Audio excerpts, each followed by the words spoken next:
aulas anteriores, né, a gente viu como você, a partir dos dados, é capaz de sintetizar essa informação e ser capaz de trabalhar isso do ponto de vista da passagem da informação para uma pessoa, entre aspas, leiga, né? Onde você não só é capaz de passar essa informação, mas também de fazer as primeiras interpretações. Tá? Bom, para que isso serve? Isso serve para você já conseguir entender como é que certas coisas funcionam e principalmente como é que eu posso trabalhar isso do ponto de vista da concepção de informação, não mais dados. Tá? Por quê? Lembra que a gente comentou lá no comecinho lá? A gente tem a pirâmide do conhecimento, onde a base são os dados. Eu tenho no meio do caminho a informação. O que é informação? São os dados contextualizados. Então, quando a gente faz as interpretações na estatística, o que a gente está fazendo? A gente está criando informação. Não é mais dados. Tá? Os dados começam a ser no lugar da informação. Para transformar isso em conhecimento, eu preciso ir além. Ok? Bom, o que a gente vai fazer agora? A gente vai começar a trabalhar como fazer isso se tornar um conhecimento. Ou seja, ele passa do nível de informação para o nível de ação. E nesse ponto, o que a gente tem que fazer? Bom, a gente tem que começar a trabalhar a ideia do cálculo de probabilidade. Eu comentei para vocês aquele gráfico. Tá? Você tinha a parte de amostragem, vinha para a esquerda, onde ficava a estatística descritiva, que a gente viu aí nas primeiras aulas. Do lado de cá, a gente tem o cálculo das probabilidades, para chegar na estatística inferencial. Okay? Bom, então a gente está agora nesse segundo módulo que fica à direita, ou seja, vamos começar a trabalhar a ideia de probabilidades. Okay? Bom, probabilidade é chato? É chato. Só que é a partir dela que eu senti um monte de coisa. Tá? E principalmente, muitas das coisas na área de inteligência computacional são fundamentadas aqui. Tá? Então você vai trabalhar alguma coisa relacionada à inteligência. Ou você vai trabalhar com regras, ou você vai trabalhar com estatística, ou você vai trabalhar com métodos conexionistas. Ou eventualmente alguma outra variação disso, seguindo na linha de metodologias que são capazes de aprender sozinho. Na estatística a gente também tem métodos capazes de aprender sozinho. Tá? Então as redes bayesianas são um caso específico disso daí, que tem desempenho análogo, às vezes superior, às vezes inferior a das redes neurais. Tá? Então você pega algoritmos genéticos, que já são outra classe de algoritmos, todos eles, depois das comparações, acabam ficando atrás das redes bayesianas. Por que motivo? Porque quando você simplesmente manda aprender alguma coisa, né, você tem uma série de problemas com mínimos locais. Isso acontece, por exemplo, nas redes bayesianas, nas redes neurais, acontece nos métodos evolucionistas. Você tem uma série de mínimos locais que podem fazer o seu conhecimento caralho, não sai mais. Tá? Se você tem uma boa amostragem, a probabilidade pode fazer você sair daí. Por quê? Porque ela não depende dos mínimos locais. Ok? Bom, então vamos lá, seguindo. Qual a ideia? A ideia é que a gente vai trabalhar alguns conceitos que vão culminar na parte de probabilidade. Tá? Por que a gente precisa desses conceitos? Porque, na verdade, pessoal, não dá para usar a probabilidade na dúvida. Tá? Você precisa entender como é que ela funciona para você poder utilizar. Por que motivo?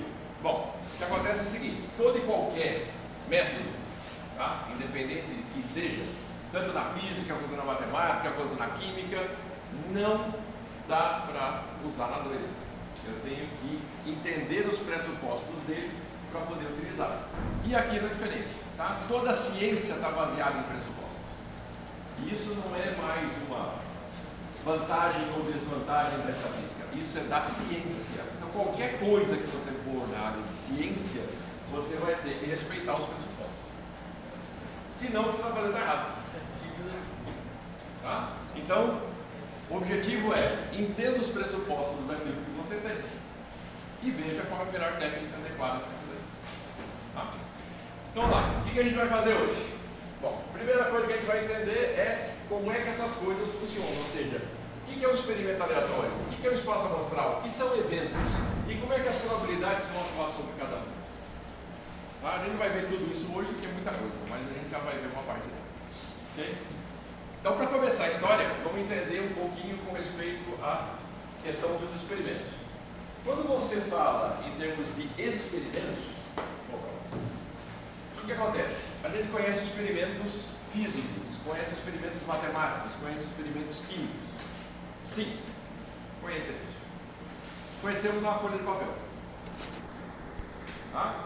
Alguns de vocês provavelmente fez física, não fez? Levanta a mão. Vai no laboratório de física? Não? Não. Vocês nunca chegaram lá e mandaram descer uma bolinha para ver o que acontece? Vamos lá. Então eu vou contar para vocês já como é que é. O que acontece é o seguinte: na física, assim como na química, como na matemática, você tem determinadas leis. Né? E uma das leis, vamos falar da gravidade, que todo mundo conhece, né? Se eu soltar um objeto, qualquer que seja ele cai. Concorda? Neste planeta, qualquer objeto que você soltar, ele vai cair. Concorda? Isso é um experimento determinístico, pessoal. Eu não preciso realizar o experimento para saber o resultado dele. Ou seja, qualquer objeto que eu soltar neste planeta, de uma determinada altura, ele vai cair. Beleza? Mas tem um problema. Em alguns casos, você quer saber com que velocidade ele cai. Com que velocidade ele chega no chão. Aí você vai lá na física e fala, tem equação que vai dizer para mim qual a velocidade que ele chega no chão. Vai. Isso é verdade? Não é verdade. Ah, e por que não é verdade?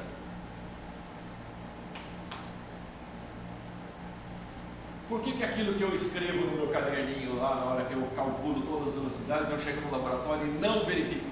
Era essa a ideia que eu queria passar para você. Você vai para o laboratório de física, bota o bicho lá para funcionar e ele não chega na velocidade calculada. Né?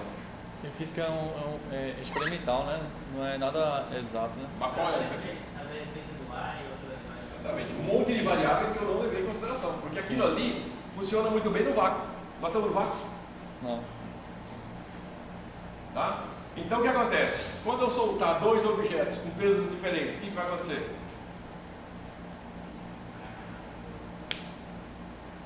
Um vai cair mais rápido que o outro. Mas na teoria não devia acontecer. Por quê? Por causa da resistência do ar. Tá? Então o que acontece é o seguinte, pessoal. Na hora que eu saio da teoria e vou para a prática, né, tem o velho deitado que diz: na prática a teoria é outra, né? É por isso mesmo. Por quê? Porque a teoria, na maioria das vezes, ela faz simplificações. Para quê? Para que eu consiga calcular. Se eu fosse falar para vocês, olha, para eu calcular a velocidade com que essa bolinha de 50 gramas chega no chão, eu preciso de uma equação desse tamanho, você vai falar, brincadeira. Então usa a equaçãozinha desse tamanho aqui, que é a equaçãozinha admitindo que eu não tenho resistência do ar, admitindo que não tenho viscosidade do ar, admitindo um monte de coisa. Você admite até que a gravidade é constante, que ela não é. Tá? Bom, então o que acontece é, existe uma diferença entre os experimentos determinísticos e aqueles que não são determinísticos. Os determinísticos eu sei o resultado de antemão. O não determinístico, eu tenho que realizar o experimento para saber o que vai velocidade ele vai chegar. Então, se eu fosse no laboratório de física e fizesse esse experimento 10 vezes, pessoal, eu vou ter pelo menos 8 resultados.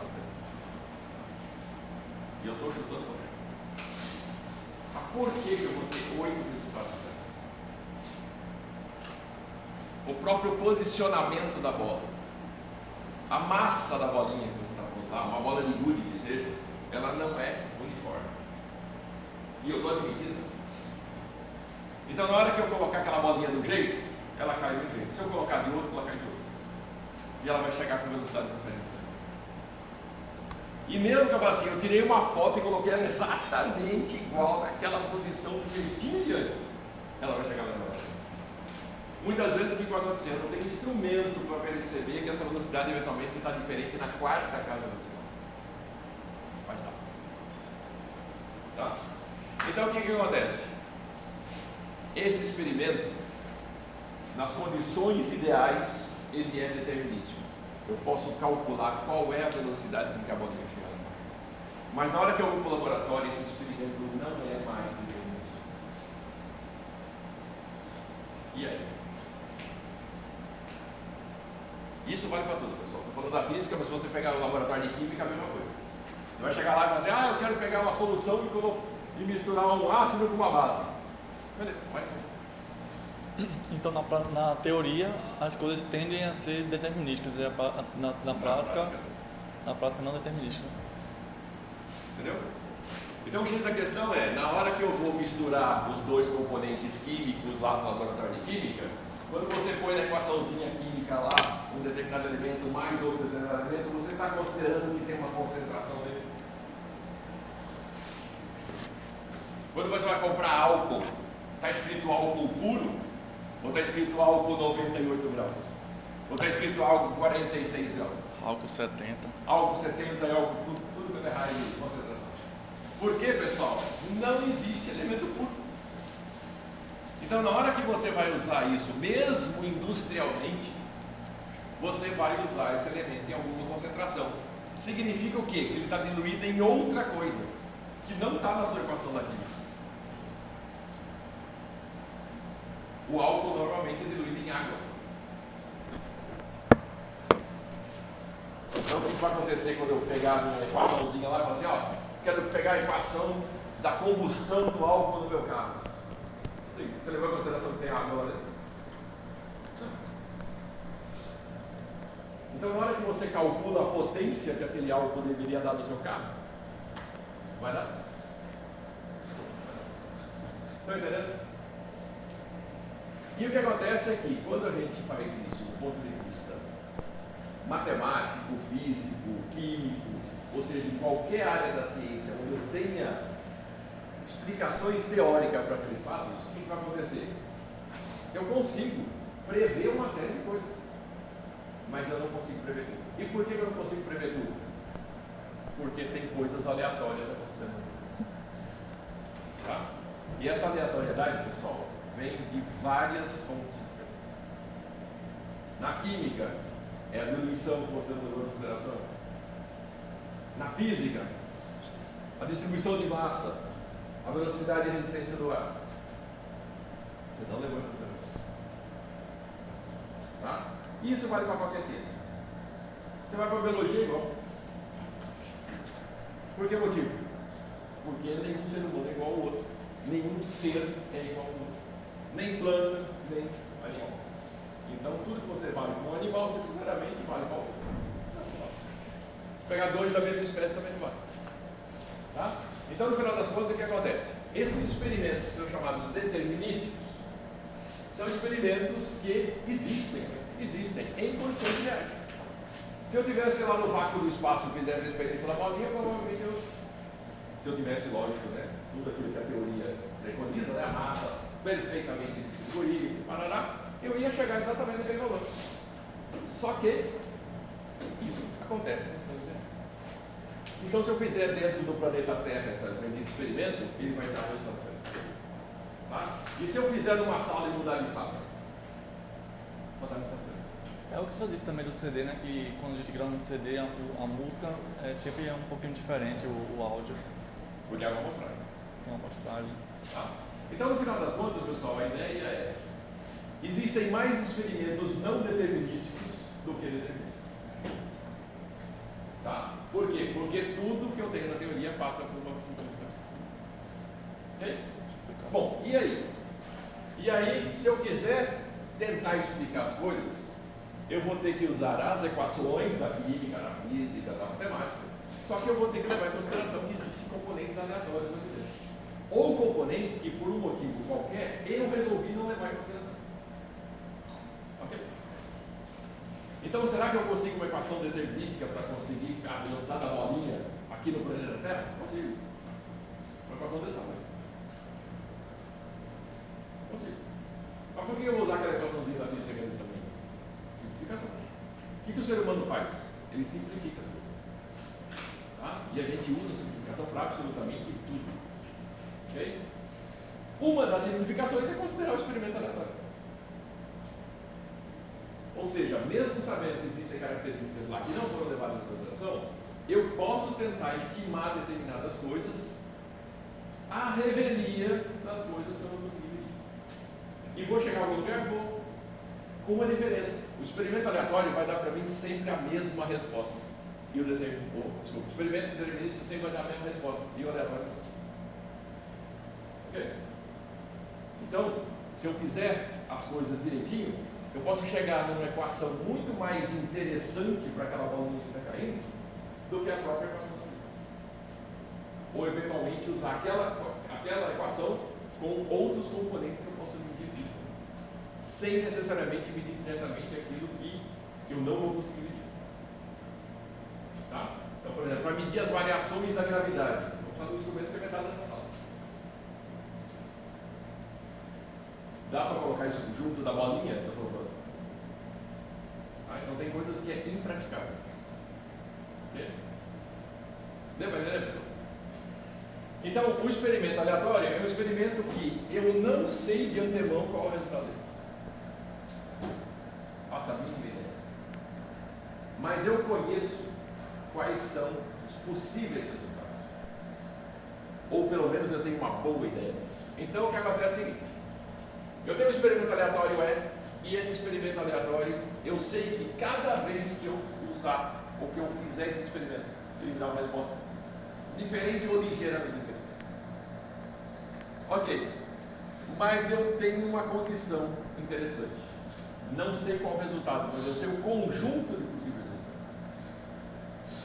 Tá, isso aí pode me satisfazer? Pode. Tá? Então, quando você começar a olhar, por exemplo, olha quanta coisa aqui. Quem gosta de brincar de RPG conhece dados diferentes daqueles dados quadradinhos. Ventilados. É. Se eu lançar uma moeda, são só duas possibilidades. Só duas.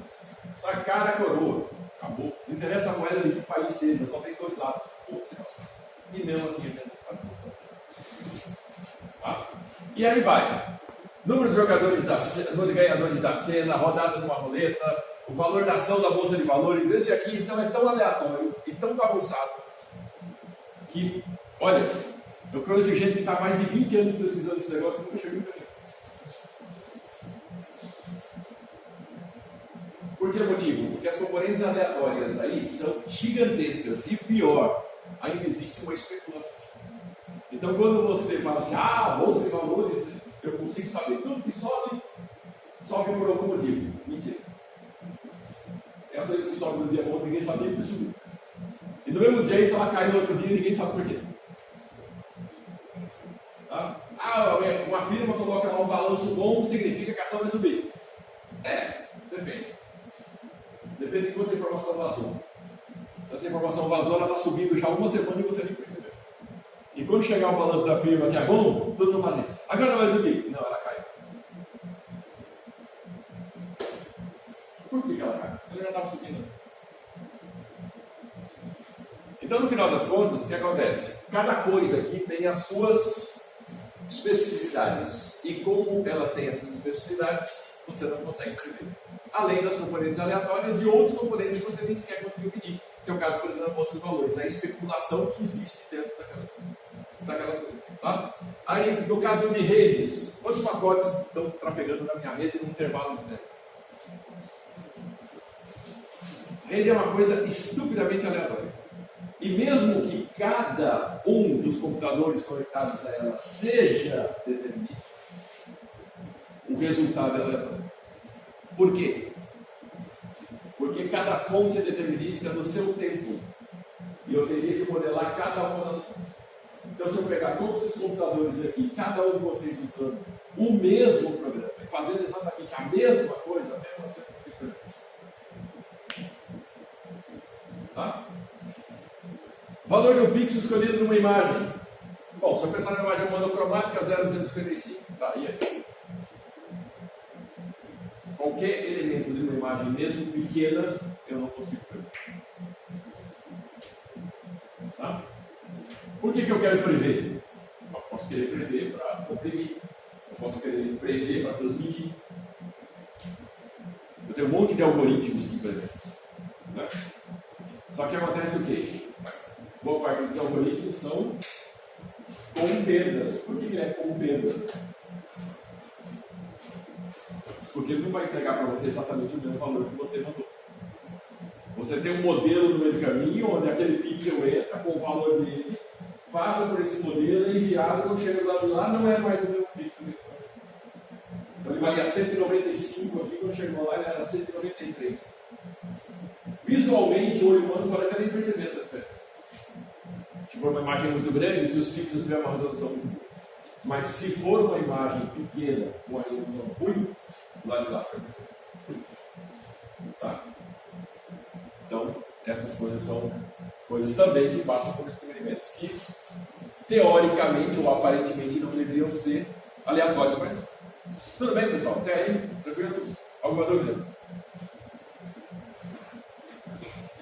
Então, quando a gente olha do ponto de vista de estudo científico, existem muito mais experimentos aleatórios do que experimentos determinados. Tá? E esse é um dos motivos pelos quais a probabilidade e essa disciplina estão dentro da sua grade. E quando você chegar lá fora e for tentar modelar certas coisas com as equações que você aprendeu aqui, não vai dar certo.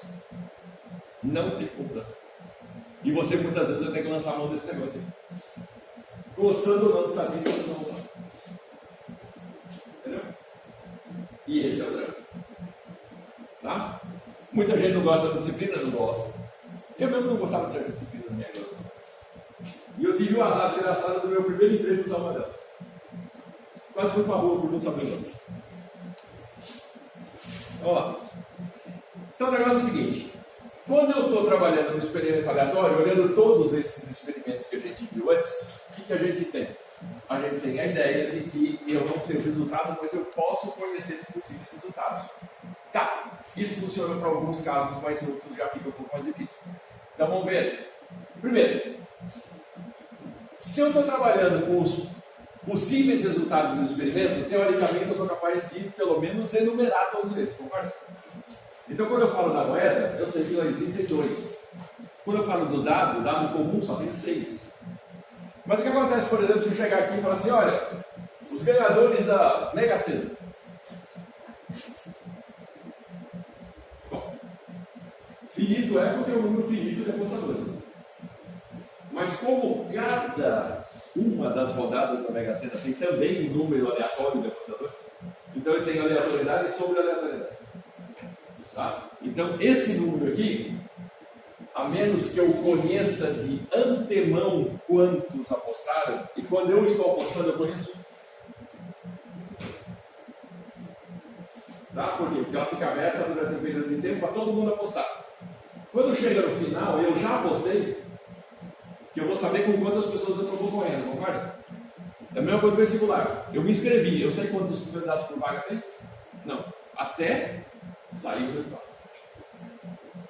Então esse aqui é um experimento onde eu posso ter dezenas, centenas, milhares de ganhadores.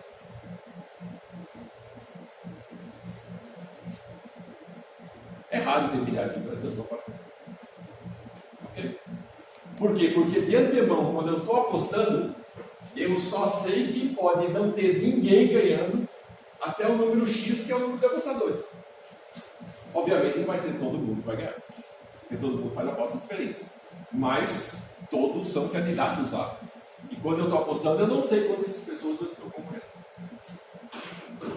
Tá? Então, no caso aqui, por exemplo, dois pacotes que estão trabalhando, trafegando numa rede, eu sei qual é o limite? Não sei qual é o limite. Tá? De repente, pode ter ninguém usando a rede.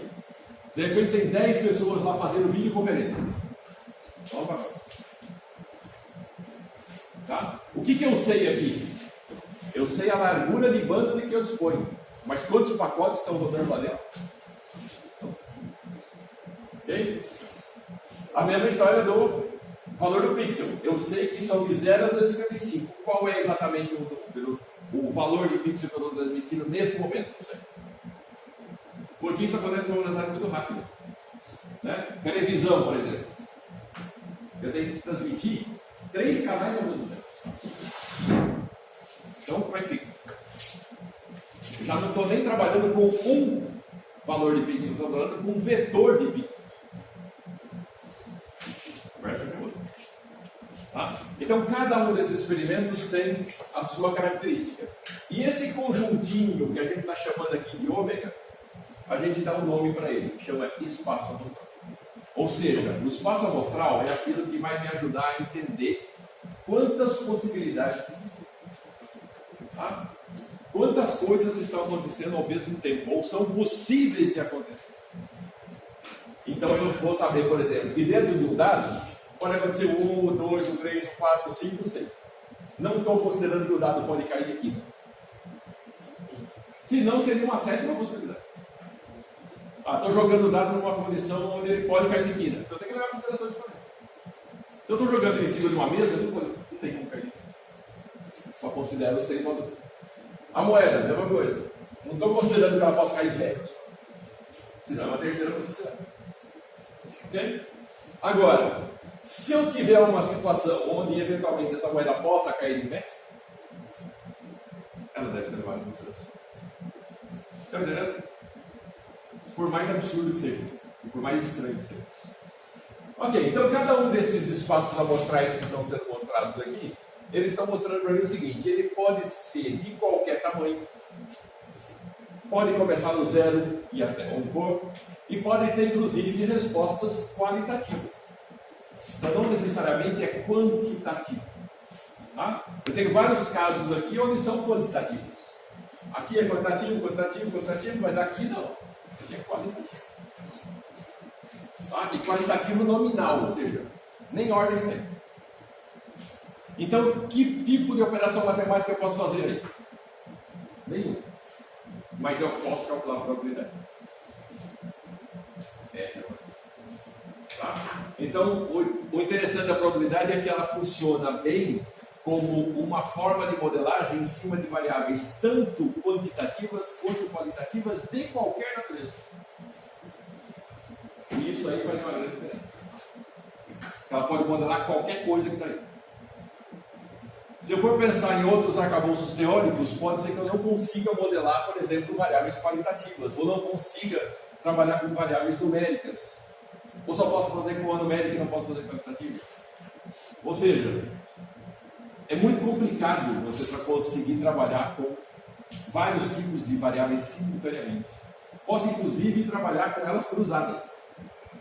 Será que eu posso pensar num jogo onde tem moeda e dado ao mesmo tempo? Posso.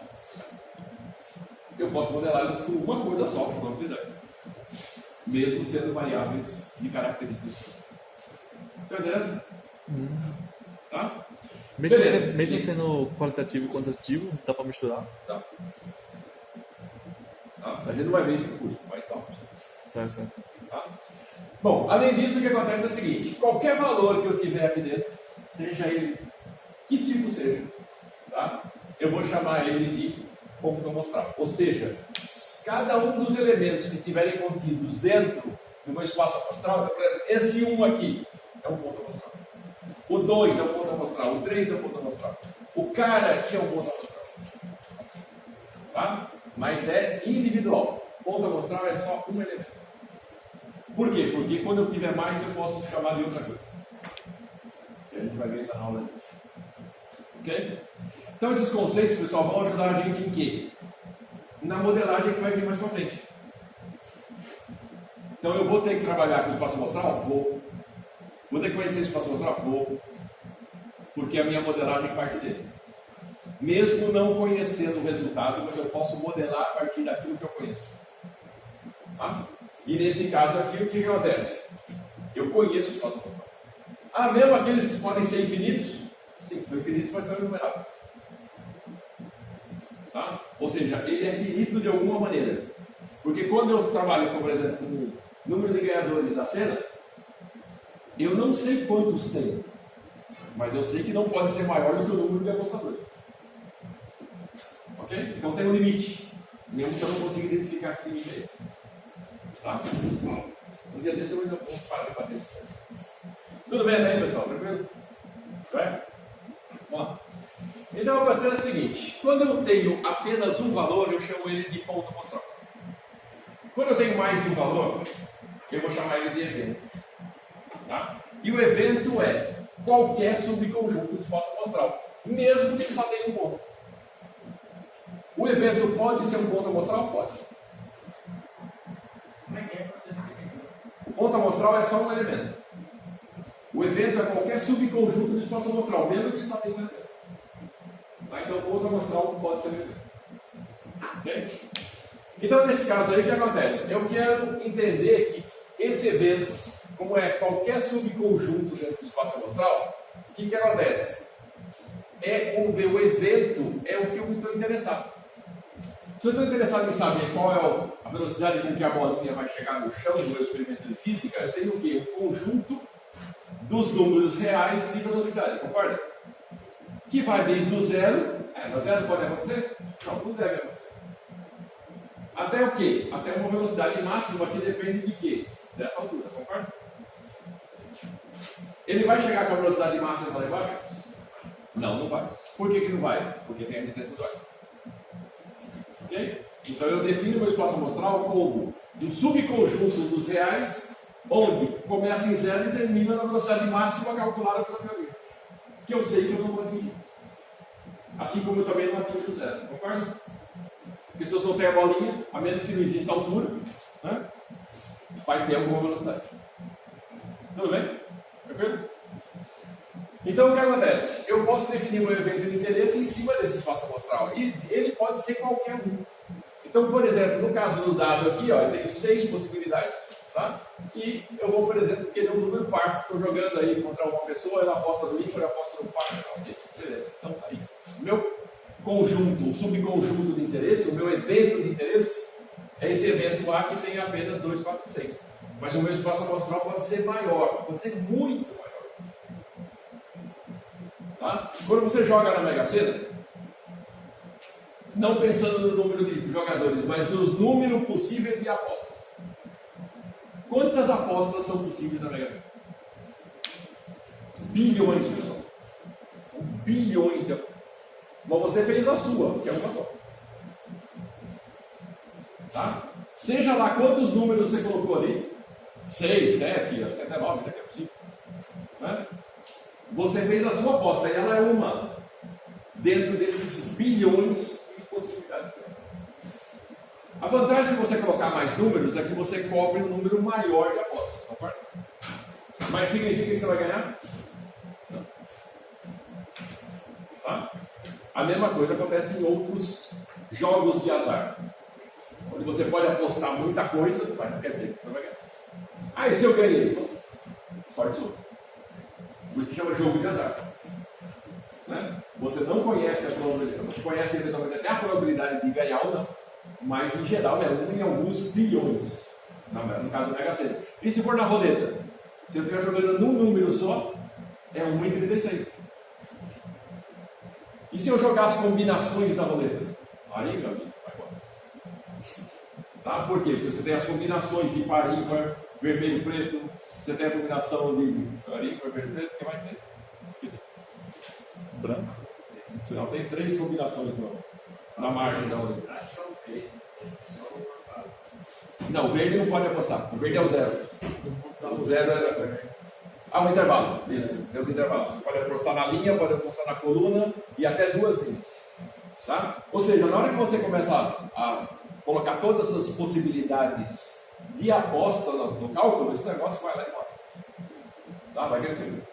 Okay? Então, tecnicamente, qualquer subconjunto é um evento. E normalmente eu vou modelar os eventos que me interessam.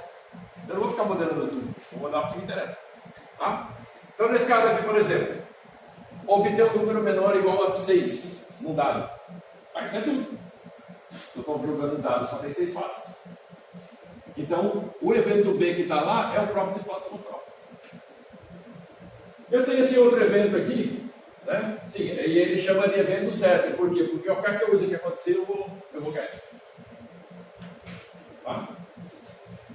Nesse outro caso aqui, por exemplo, eu tenho que eu apostei no 4, única e exclusivamente no 4. Então o 4, ele é um ponto amostral e é o meu evento de interesse também, ao mesmo tempo eles são os dois. Tá?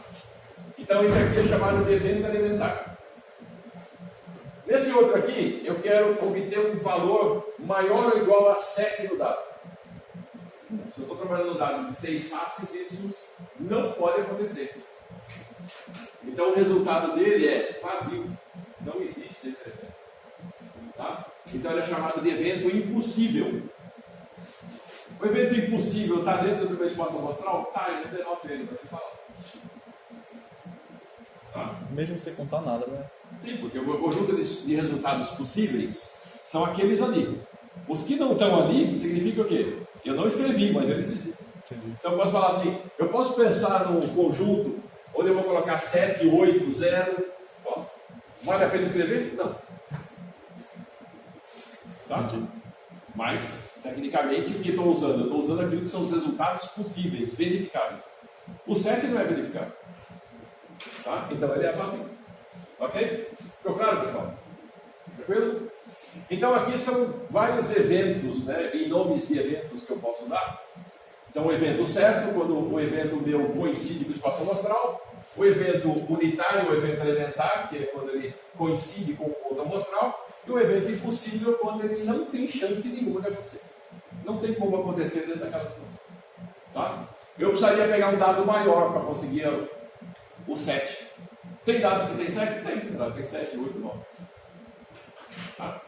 Então, nesses outros dados, o 7 seria possível. Mas aquele dado do quadradinho lá, o cubinho não dá certo. Beleza. Então, olhando agora do ponto de vista também das variáveis qualitativas. Eu tenho a mesma coisa. Então, o primeiro lá, grupo sanguíneo do recém-nascido. Todo ser que nasce nessa terra, ele tem aqueles 4 grupos. Um daqueles 4. Né? Ou é O, ou é A, ou AB, ou o B. Tá, e se aparecer um sujeito com um grupo sanguíneo que não é aquele ali? Meu amigo, esse cara não é desse planeta. É de outro. Tá? Então, se eu pegar qualquer grupo sanguíneo, como por exemplo esse evento aqui, um grupo sanguíneo que não seja O, eu quero, por exemplo, uma transfusão de sangue. Tá? O é doador universal, doa para todo mundo. Então, quem não pode doar? A, B ou E. Tá? Não pode doar para todo mundo. Obter o próprio grupo sanguíneo O, evento alimentar. Aqui. Obter um grupo sanguíneo qualquer. É exatamente isso que eu posso mostrar. E obter um grupo sanguíneo X. Não, X não faz parte desse planeta aqui. Algum outro pode ser. Aqui não. Tá? Então, o ser humano, grupo sanguíneo X não tem. Ok? Então, nesse caso, eu estou fazendo a mesma coisa que a gente fez antes, só que agora com variável qualitativa. Tá? E posso fazer com qualquer outra. Ah, e se ela fosse uma qualitativa ordinal? Também pode. Se é uma quantitativa contínua? Também pode.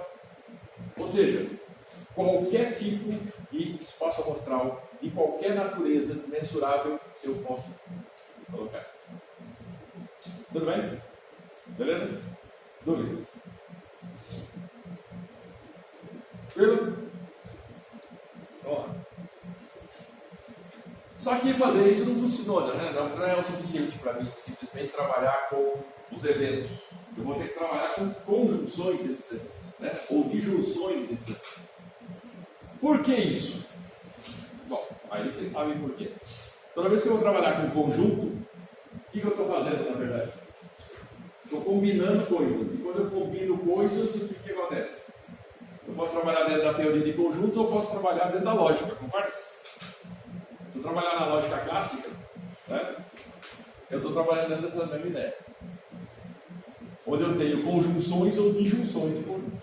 Então, nesse caso aqui, o que a gente tem? Né? Desde que a Titi ensinou a gente lá no primário como é que eu mexia com conjuntos, ela ensinou para a gente as 3 operações de conjunto. Né? As 3 operações básicas. Então, a primeira é a união, ou seja, a união significa todos os elementos que estão no conjunto, que estão no outro conjunto, que estão na interseção valem. Então, se eu pegar A união B dentro de um espaço amostral qualquer, vale todo mundo que está em A, vale todo mundo que está em B, e vale todo mundo que está na interseção de A e B. A interseção só vale quem está na interseção, ou seja, quem está em A e B ao mesmo tempo. Tá? Então, isso aí é um end lógico. A e B ao mesmo tempo. Se eu tiver um elemento que só esteja em A, não vale. Só esteja em B, não vale. Se estiver fora de A e B, não vale. Mas se estiver em A e B, ao mesmo tempo vale. Tá? Depois, o complemento de A é tudo que não está naquele conjunto A. Vale quem está em B, vale quem está fora de B, vale quem estiver em qualquer lugar. Só não vale quem está dentro do próprio A. Não tá? há, né? É, não. Tá? Então isso daqui tem toda a correspondência do mundo com a lógica clássica. Ok? Dúvidas? Tranquilo? Se A e B tiver um trecho que tem interseção, aí você queira pegar B, mas que não tenha nada em A, ou seja, sem esse pedaço que está em B também. Aí faz como? Eu coloco B e interseção não há. B. Porque eu não quero nada que esteja em A. Não há, tem sim, tem certo. Tá? B e não há, né? É, B e interseção não há. Certo. Tranquilo, pessoal? Muito bom. Então, vamos brincar um pouquinho. Tentem fazer isso aí. 5 minutinhos para vocês esquentarem a.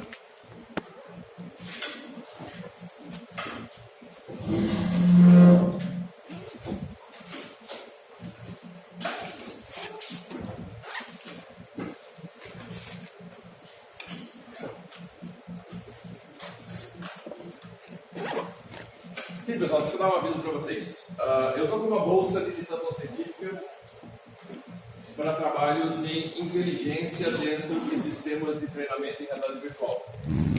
Tá? Se alguém tiver interesse, converse comigo, que eu preciso nomear até amanhã.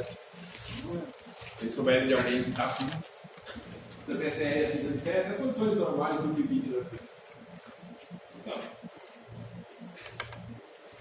Então, histórico, outras do Brasil, CPF válido. Eu acho que sim. Não pode estar no último ano da graduação. Não pode estar no último ano da graduação. É as mesmas regras do PIB, tá? Diga.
Professor, Diga.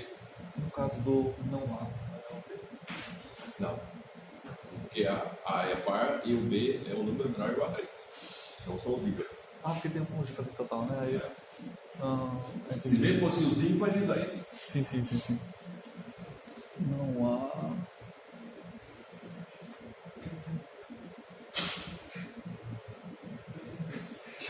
Entendi.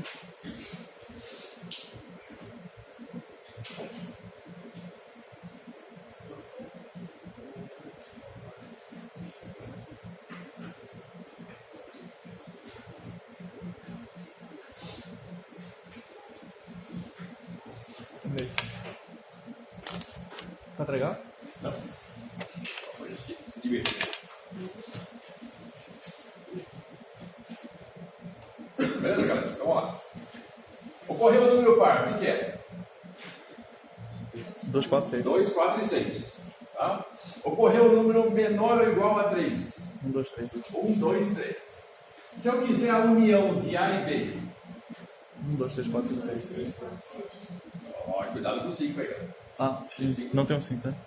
1, 2, 3, 4 e 6. Sim, seis. Tá? O 5 é ímpar. Ele não entra no quadro do A. Tá? A interseção dele. 2. Só o elemento 2. Não é isso? Complemento de A.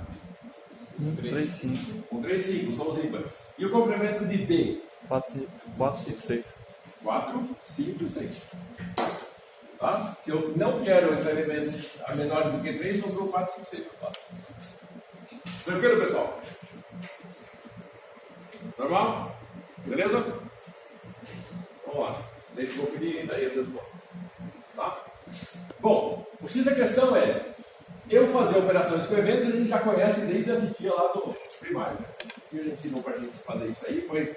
As primeiras coisas que a gente aprendeu a fazer na vida foi mexer com conjuntos. Tá? Bom, então a questão é a seguinte: tem algumas características específicas de alguns conjuntos que levam nomes específicos também. Tá? Então, uma delas é o que a gente chama de mutuamente exclusivo. Mutuamente exclusivo significa o seguinte: se eu pegar dois eventos A e B, eles são mutuamente exclusivos se a sua interseção é vazia. Tá? Significa, na hora que eu juntar esses dois, a interseção deles não tem nada. Como se fosse dependência, né? Não, dependência é outra coisa. Ah, tem outro. É outro conceito. Tá? Mas o X da questão é o seguinte: por que me interessa isso aqui? Bom, isso vai me interessar por isso. Porque na hora que eu tiver interseções vazias, isso facilita as minhas contas na hora frente. Tá? Então, eu identificando eventos mutuamente exclusivos, na hora que eu for fazer os cálculos da probabilidade, isso aí vai me simplificar muita coisa, porque eu já sei que a probabilidade inteira é vazia, portanto é zero. Tchau, vai embora. Não preciso contar com ele. Ok? Então, a ideia é, vamos lá. Se eu pegar o lançamento de um dado, 1, 2, 3, 4, 5, 6. Número par. 2, 4, 6. 2, 4, 6. Número ímpar. 1, 3, 6. 3, 1, 5. 3, 5. Já dá para saber que A e B são mutuamente exclusivos, concorda? É. A interseção de par e ímpar é vazia. Vamos pegar esse aqui. O C é ocorreu um número maior do que 4. 5, 6. 5 e 6. O D é ocorreu um número menor ou igual a 2. 1 e 2. C e D são mutuamente exclusivos? São Tá? Então, quem são eventos mutuamente exclusivos aqui? A e B e C e D. A e B e C e D. E A e C? São? Não. Tem 4. E o A e D? Também não. Também não, tem o 2. E o B e C? Quem? B e C. Quem que tem lá na interseção? 5. E se eu olhar o B e o D? Tem um. Tá? Então, quando eu olho vários eventos aqui, eu quero ver quem é mutuamente exclusivo em relação a outro, você tem que olhar todo mundo com todo mundo. Tá? Então, não é só A, B, C, D. É A com B, C, D, B com C, D, C com D. Ou seja, todas as possibilidades eu tenho que verificar. Tá? Por quê? Porque os eventos que me interessam, se por exemplo, podia ser esses 4 dentro de um experimento qualquer, na hora que eu for fazer uma série de contas com eles, essas probabilidades que são identificadas, os eventos que são multiplicados por interseção vazia, isso me ajuda muito para economizar conta. Tá? Quando eu estou fazendo, por exemplo, contas num programa computacional, isso faz toda a diferença. Em vez de eu fazer 200 contas, pode ser que eu precise fazer só 20, porque eu identifiquei que os outros são muito exclusivos. Tá? Então, não só me garante uma economia de contas, mas também diminui a complexidade de computação. Ok?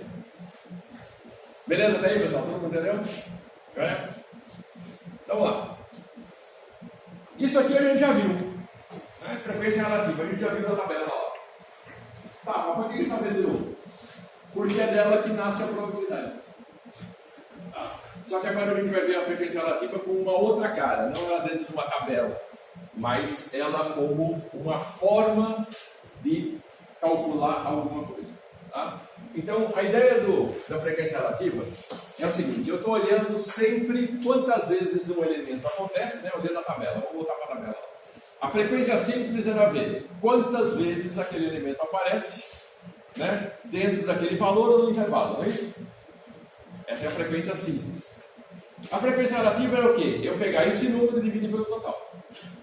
Tá. Isso dá para mim o quê? Dá para mim a contribuição de quantas vezes aquele elemento aconteceu dentro do total. Só que antes eu olhava todo mundo, não é isso? Eu olhava a tabela inteira. Todos os possíveis resultados, quantos tinham a colaboração no seu total. E eu sabia que quando eu somasse todo mundo tinha que dar 100%, não era isso? Beleza. Nesse caso agora, o que a gente quer ver? Bom, eu estou pensando agora em eventos. Eu não estou mais interessado eventualmente em todas as frequências relativas, mas das frequências relativas que estão associadas aos eventos de interesse. Tá? Então, eu vou ter que olhar o quê? Eu vou ter que olhar quantas vezes o evento A aconteceu dentro do meu experimento em relação a todas as repetições possíveis. Ou seja, a quantas vezes isso pode acontecer. Okay? Então, se eu estou trabalhando, por exemplo, no dado, e me interessa o elemento 1, é o quê? 1 em 6. Por quê? Porque o 1 vai acontecer uma vez em 6 possíveis. Concorda? É verdade? Então, isso aí é a frequência relativa, que tem algumas propriedades interessantes. Então, por exemplo, a frequência relativa ela é sempre maior ou igual a zero. Quando ela vai ser zero? Quando esse elemento não acontecer. Tem chance de não acontecer? Tem.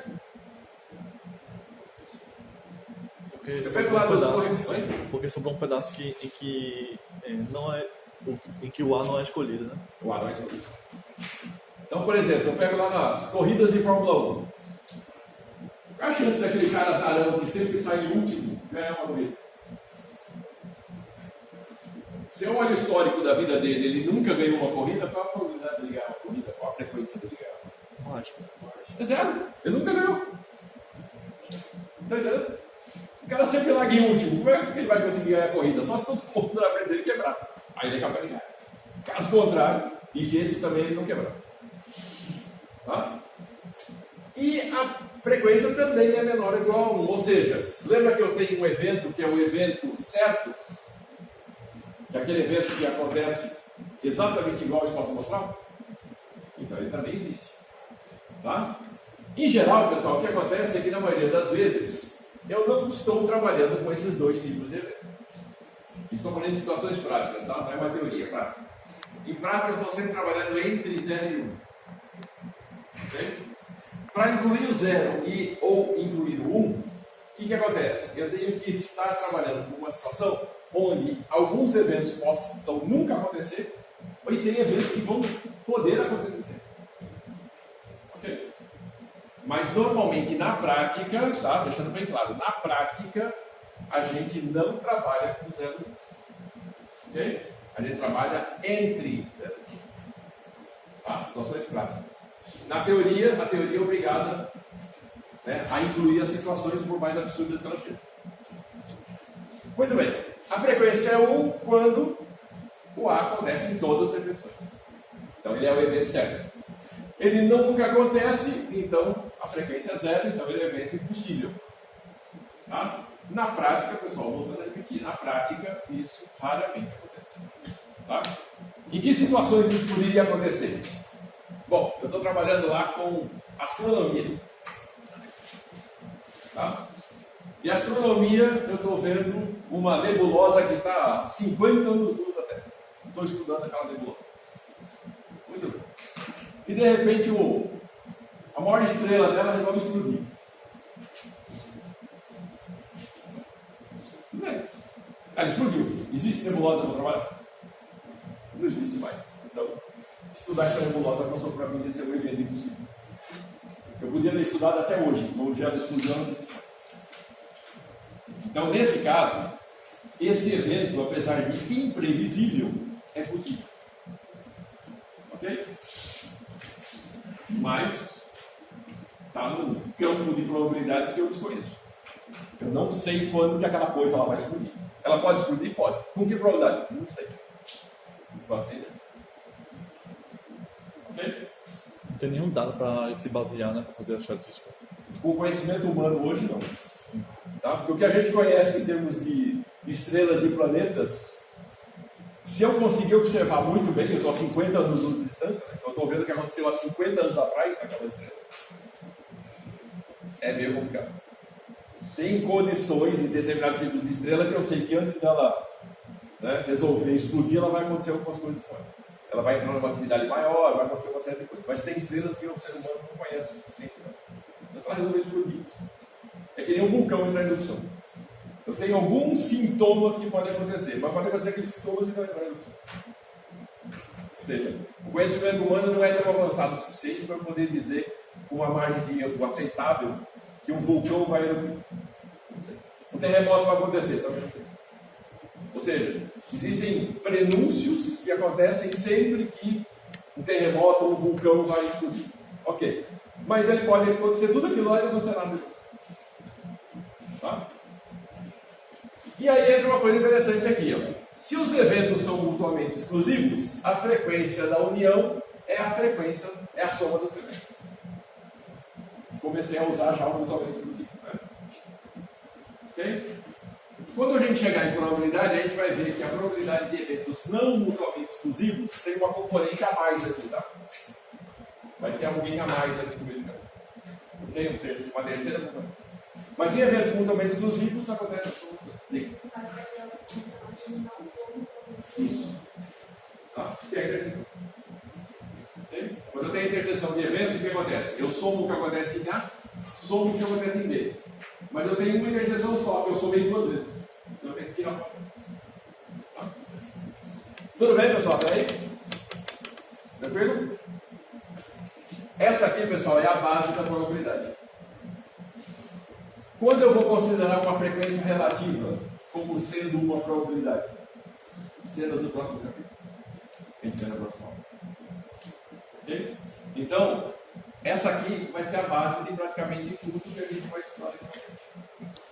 Quando eu tiver determinadas condições, a frequência que eu observar no espaço amostral, eu vou considerar como sendo a minha probabilidade. E aí que está a graça da coisa. Tá? Por quê? Por isso que é tão importante a amostragem, lembra que eu falei para vocês lá atrás? A amostragem é muito importante. Por quê? Porque a probabilidade, se eu amostrar errado, isso não pode ser considerado. Por isso que a amostragem tem que ser representativa da população, para ela de fato trazer para mim a informação mais confiável possível. Aí eu posso usar a frequência como probabilidade. Ok?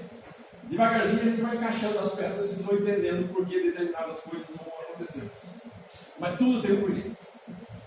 Ok? Nada fica sem um porquê no meio do caminho.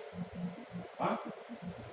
Tranquilo, pessoal? Dúvida? Professor, essa frequência relativa, você está explicando só no caso do evento, se é um evento elementar, né? Porque, por exemplo, tem um evento com três valores, como é que eu executo aquele cálculo ali? Não tem problema. Ela é 3 dividido por alguma coisa. Eu não sei quantos elementos tem aqui, não. Por exemplo, eu quero o número par dentro dos dados. É 3 em 6. Aí eu quero o número ímpar no dado. É outros 3 em 6, que não é o mesmo 3 em 6 do outro. Quem tem a forma? Ficou claro, cara?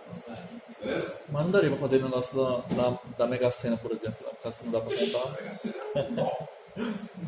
A Mega Sena são bilhões de probabilidades. Para você fazer a conta do espaço amostral, vai demorar algumas semanas. É melhor fazer no computador. Entendi. Para fazer na mão, vai semanas. Você tem que lembrar de todas as possibilidades de aposta, pensando na aposta simples. Depois, na aposta com 7, na aposta com 8 e na aposta com 9. Deixa quieto. Cadê outra mãe da igreja? Tá? Mais dúvida, galera? Tranquilo? Beleza? Muito bem, então vamos para a chamada.